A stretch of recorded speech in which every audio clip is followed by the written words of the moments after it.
in the video, they are actually the albatrosses, and they stay in this place called the Midway Wildlife Refuge, which is somewhere here. So you can see that it's an island really just in the middle of nowhere. So why are there so much trash on the island where they are staying? So the reason is pretty simple. It's because trash can travel by ocean currents. So these are the five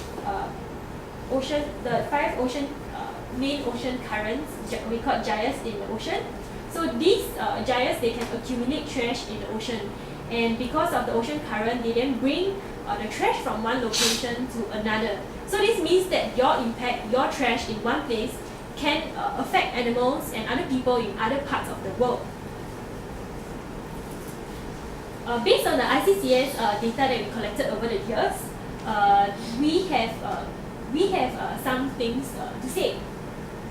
In 2012, 20,000 kilograms of trash were collected in just one day of coastal cleanup.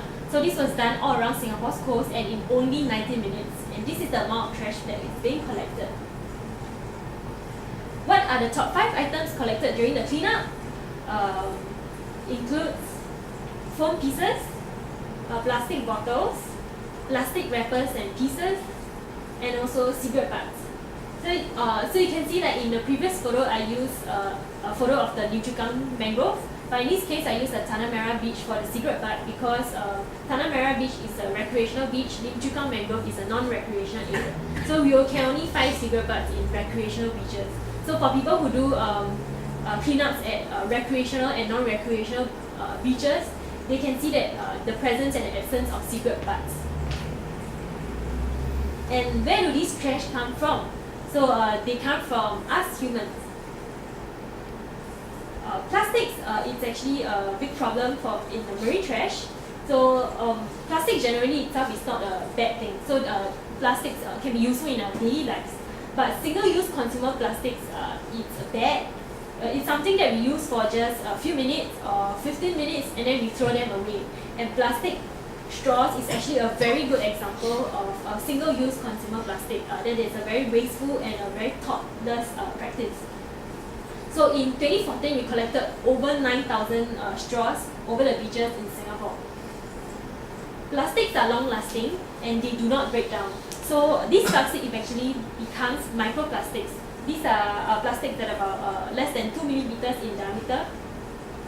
And then these microplastics, because they are so small, it means that they can be easily available to very small organisms as well, such as the plankton, which are microorganisms at the base of the food chain. So plankton are eaten by small fishes, these are eaten by big fishes, and then we eat the small and the big fishes. So we can think of where do the microplastic actually end up in. Microplastics can also be found in hygiene products such as your exfoliating scrub or gel.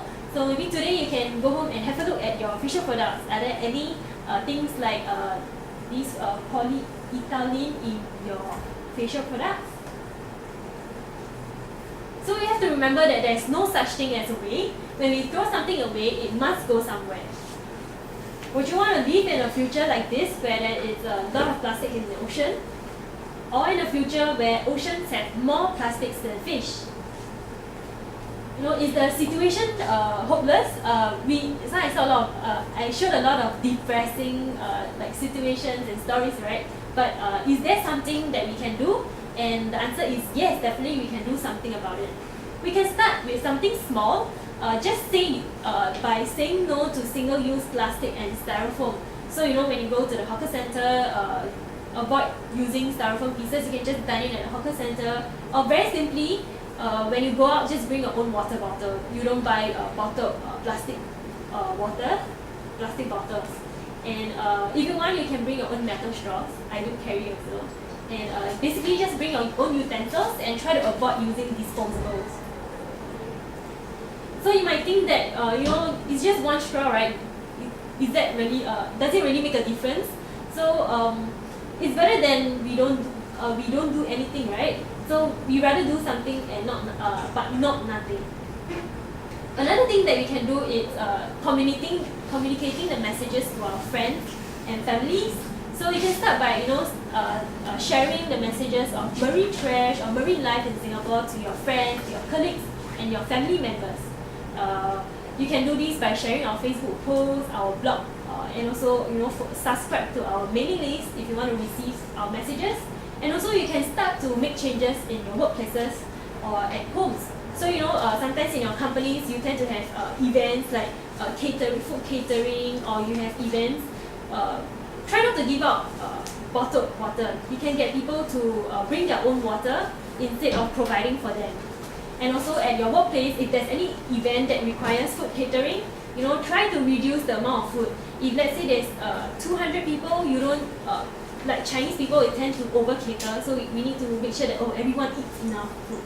So we cater for like 250 people, but actually we probably only like cater for half or even less than the amount. So we really have to look into reducing wastage.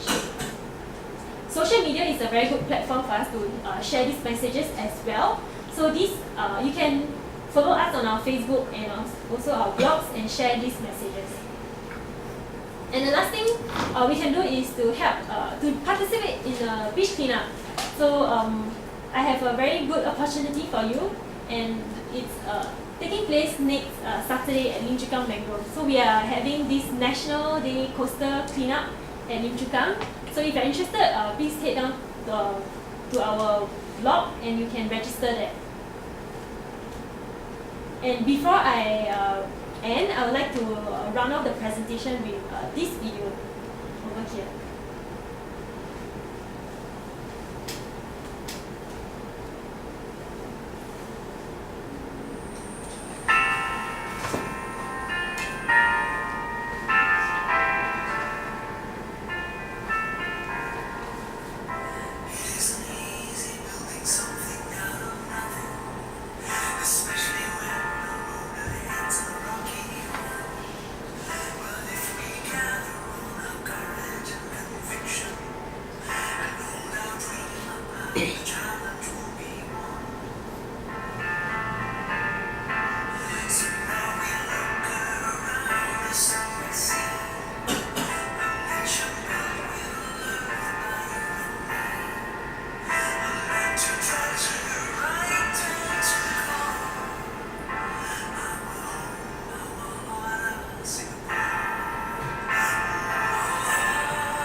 to add that we can all make a difference we can all play a role in making a difference for the animal and also for the environment.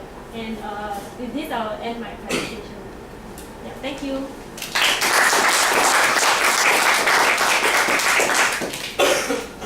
So yeah, we can have some questions for Joyce, about 10 minutes. So yeah, feel free. Anyone want to start?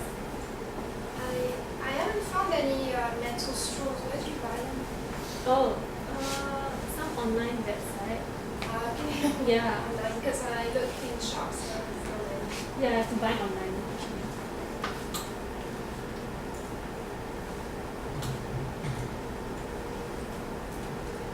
Anyone else?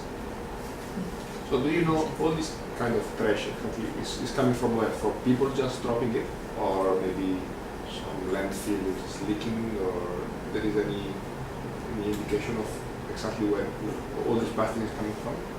I don't know the exact sources of these marine trash, but 80% of our marine trash is actually land-based trash, and 20% can be from offshore, like offshore platforms such as from ships and passing by vehicles passing by. Yeah. But I don't know the exact sources of these trash.